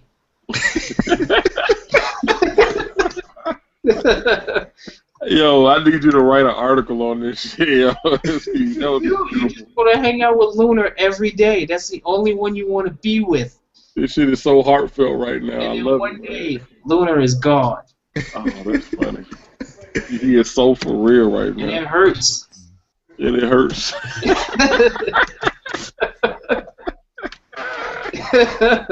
It does. Yo, Brandon, tell him, man, I'm not alone. Hey, you telling 100% truth, man. When Luna breaks up with you, it's not a good look for your feet. Oh, what it said, and it hurts. It hurts, man. Had to retire my hyperdunks for that reason. The irony, man, that was perfect, man. It doesn't get any better than that. That was beautiful. So, I mean, that's my only issue with everyone buying that shoe and loving that shoe and wearing it to death. I know they gotta be feeling the same thing I feel. It gotta be. Because when it craps out, they feel worse than rejects. Met this girl when I was 10 years old, and what I love most, she had so much soul. She was old school, but I was just a shorty never knew. Throughout my life, she would be there for me on the regular. Not a church girl, she was secular. About the money, no stuff was Ben, like checking Ben hit me up and said if they go to ID, he's hooping in the Rochi courts. Yeah. He said, I'm hooping in the past, they go ID, I'm copping. Oh, man. I want to shout out Archie Tolentino, Penn Sol alum, Penn Sol alum.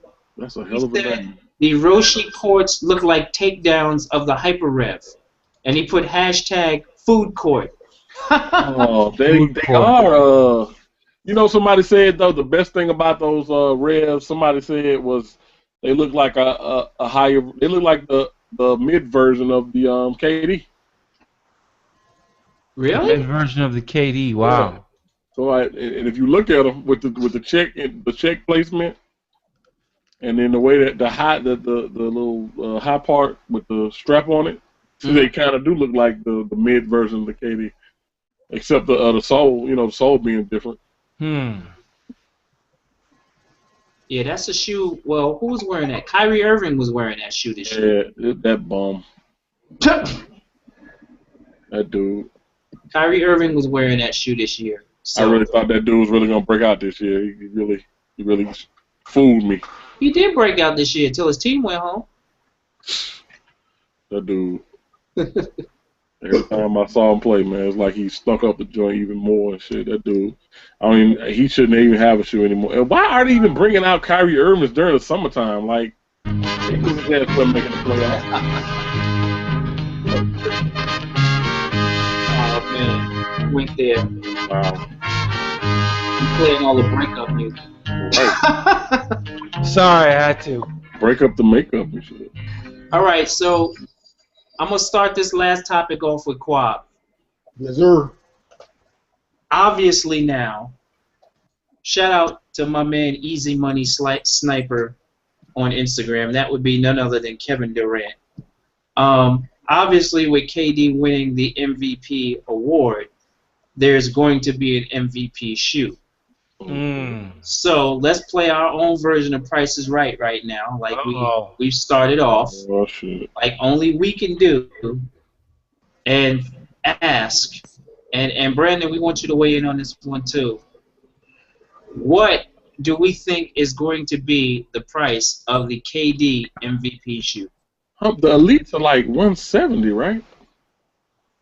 Something like that. It's gonna be between 180 and 200. They Come gotta on, be Quab, you gotta do better than that. Yeah, they're gonna be 200. I'm throwing my head at 200. 200 is too much considering where the line has gone this year. It's going to be in the same regard as the current KD and the KD Elite. Which model they're going to use, who knows? But considering that there's usually probably like a $25, $30 bump on top of it, the current KD is what, 150, 125 or something like that? The regular ones I think are 125, and I think the elites are like 170. Let me look it up. I'll look it up. Hold on. Yeah, so I'm thinking probably around the 180 mark.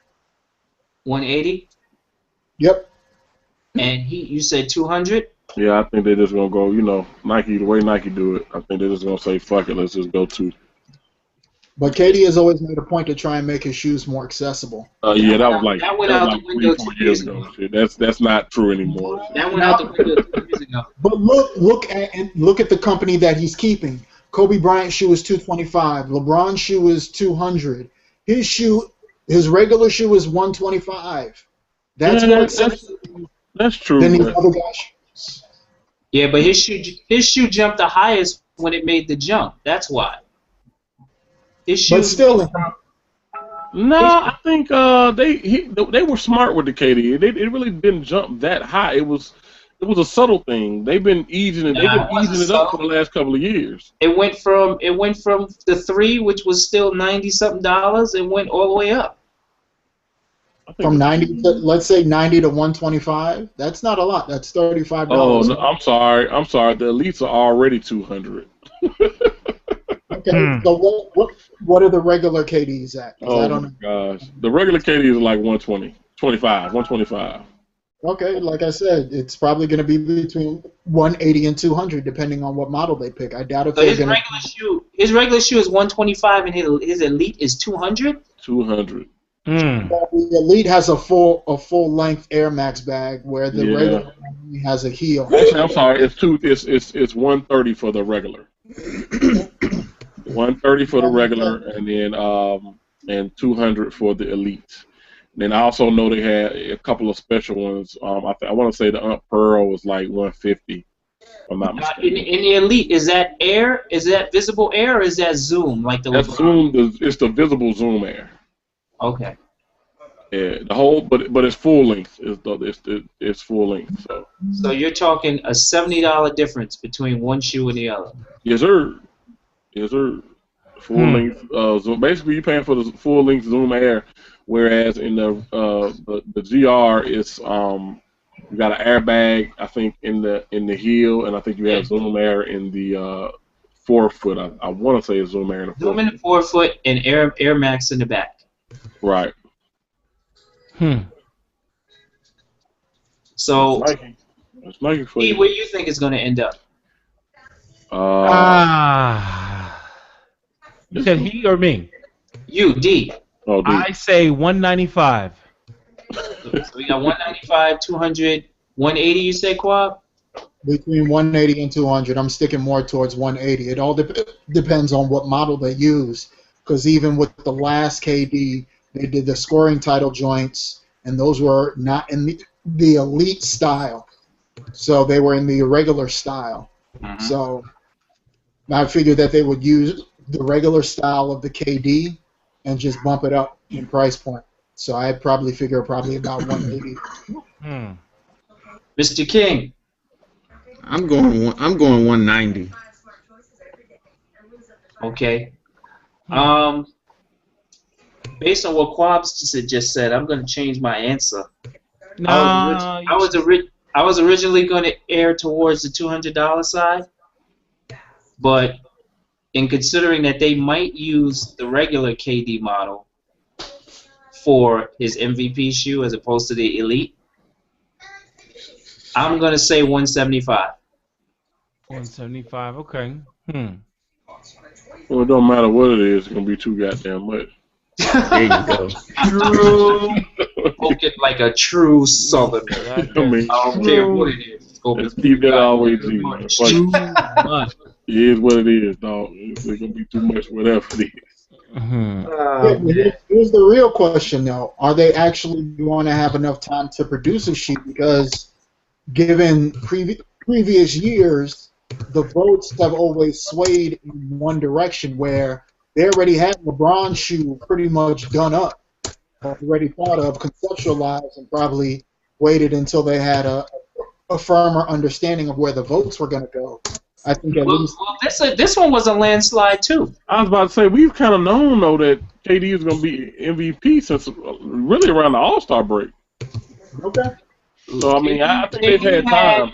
They did the MVP voting breakdown, and KD had a landslide number of first place. Yeah, LeBron had a landslide number of second place. Mm-hmm. So their roles actually switched from last year, where LeBron had a landslide number of first place and KD had a landslide number of second. This year they actually switched. Well, let's keep it all the way real. We know Nike's probably going to wait to drop this shit. It's going to probably end up dropping like in, how they normally do, September or October or something. So, it's going to be still late, but I think they've had time. We've known for a while now. Oh, yo, that's what I meant to say. Did y'all hear about Clowney? No, what happened? He signed with Puma. Wow. Oh, I saw his some special shoe they gave him on Twitter today. Who's this? He signed with Puma. How do you say his name? What, Cloudy? Jadeveon. Huh. I saw that on my timeline earlier. Yeah. Puma must be cutting fat checks because they ain't been in a basketball arena since Vince Carter in the Puma cell. I'm curious to see what his cleats are going to look like. Oh, actually, I'm sorry. Here it is. It says Jadeveon Clowney has signed an endorsement deal with Puma, but won't be able to wear cleats with Puma logo on them on the field due to the NFL restrictions. So he'll probably, if he does wear it, you're gonna have to be spatted up. You have to tape him up. Yep. That ain't nothing but a thing. Yeah, you have to spat them things on up. He's also already signed with Gillette, New Era, and Wilson. Damn, this boy getting cake already. I'm still trying to figure out why that's such a big deal with NFL cleats. No fun league strikes again. Exactly. There you go. I really don't understand that. All right, it says here he had on some custom snakeskin Puma shoes valued at $2,500. Yeah, that was what I saw earlier today. I saw the case. The case looked crazy. I haven't seen them yet. I'm happen to read this article. It's on ESPN though. Meanwhile, Nike has signed all the other quarterbacks. They signed Manziel, Blake Bortles, Derek Carr, and Teddy Bridgewater. Hey, get them early. Yep. They get everybody. Yeah, well, we see last time a quarterback jumped out the box and did something different with RG3. You see how that turned out. Yeah, that's true. Under Armour, they said Under Armour's been busy. They've signed a couple of wide receivers and tight ends. And they still got Cam, so. Yep. Yeah, but his shoes suck. Yeah, it does. This shoe actually is not bad. I like the last one they did, but other than that one. The highlight shoe, that trainer? Yeah, that was okay. My son loves the shit out of that shoe. I couldn't find it in the 15. I know they had them on the website, but they were sold out in that blue color. I saw them in the 15 up here. Where, in the blue? Yeah, in the blue. They were in Marshalls up here. Oh, I like that blue one. That blue one is tough. My son wasn't feeling it at first on court because he played with it on court, indoors. But he played with it outside and broke it down some and then took it back indoors. And he loves the shit out of that shoe. Okay. He got nothing bad to say about that shoe. So he had to break it down, huh? Yeah, something about Under Armour's rubber where you have real friction to it. And then it performs. True. But Cam is still, I mean, you got Cam on the gridiron, you got Steph Curry, not really worried about too many other people signing to Under Armour on the basketball tip other than Kemba Walker. Brandon Jennings' stock has even went down with Under Armour. So, who? Exactly. Exactly. That was just for you. The guy scores 55 points as a rookie in their shoes, and then nothing else happens. That was it. Don't get it, but it's not our sense. Nope. It's all right. Episode number 303 is in the books. We're getting ready to wrap it up until next week. We'll be back with episode number 304. One more time, our brother in need of heat. Please put out all the info on the Kicks and Picks event as I put the picture up. Oh yeah, going down May 17th, 6 to 10. Come out, have a good time. You know, just come out and kick it, man. Wear your hottest kicks. You know what I'm saying? Dressed to impress. Got the red carpet. Gonna have a drink sponsor. You know, come have a couple of drinks, network. We got the vendors coming through, so you know we got some live entertainment. Gonna have a couple of acts come out, giveaways. So you know, come out and have a good old time, man. Just you know, some old school shit. Just come out and kick it. You know, show off your kicks, and you ain't got to worry about all the kids because it's 18 and up. You know, we're gonna do some with the kids on the next one. So you know, just come out and have a good time, man. Rock your kicks and enjoy yourself. Cool. Once again, it's Kicks and Flicks Red Carpet Affair, Saturday, May 17th. Hobie Studios, 300A Oakland Avenue, Atlanta, GA. Our boy, One Sneaker Nation, OSD in need of heat, will be in the building. What you wearing? You wearing a tux? Ha! Bust off. Nah, you know I'm jeans, and that's just gonna be that. I might rock a special shirt or something. I get made up, but nah, I ain't doing all that. I might have to grab somebody or something that night just in case it's crazy. Always ready to regulate. Always, man. You know how that go, dog. Not at my event. You ain't gonna act no ass at my shit. No, dog. Oh man, you gonna have that shirt right there on underneath whatever you're wearing in case you already know. Hey, this is always underneath. I can't wear no regular T-shirt. It gotta be a cutoff, dog. I gotta move around. You know what I mean?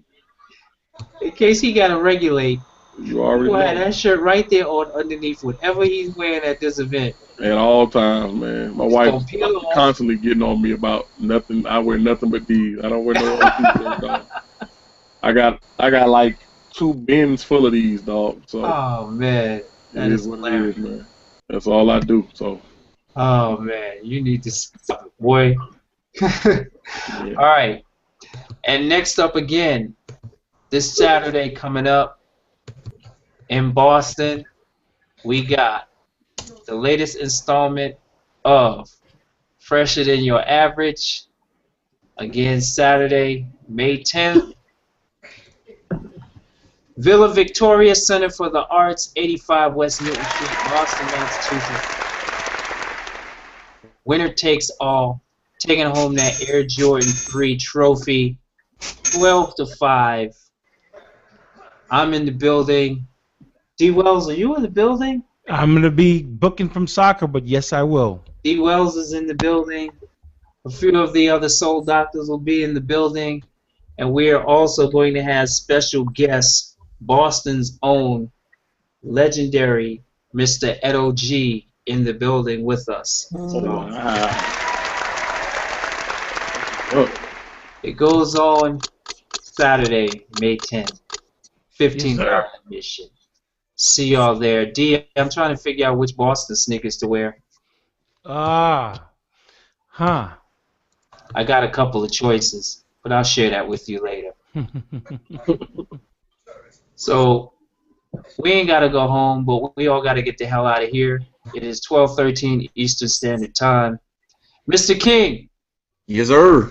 You want to give us an update on your movement, sir? Well, I'm just trying to put everything together to start to build a website. So sneakershoptalk.com will be coming, but in the meantime, just check me out on YouTube at Air Jordan 14. All right. So again, on YouTube, check out our homie. Air Jordan 14 is the handle. Check out the videos. The man goes in. He doesn't play around. Size 15 King, got any PSAs you want to throw out there? No, really, just be on the lookout. I'll be in a city near you, preferably sometime soon. You know, just moving and shaking how I do. That's it. Yes, sir. All right, so D. Wells. Yes, sir. It's about that time. It's been good. It's been fun. Wow. Time flies. The close sign on the door. Time flies when you're having fun, as we do each and every Wednesday. Make sure you walk with us, talk with us, and more importantly, spread love each and every day. Until next week, we'll be back for episode 304, area code 304. Yeah, we talked about 303 tonight. So y'all be good, y'all be safe. Come back, walk with us. Until then, be good, walk good. Peace. Turn it up.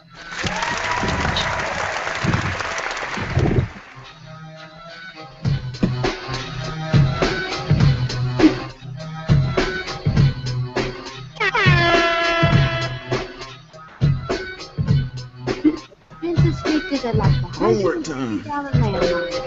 Step on one and boom! Perfectly rational black man gets blown.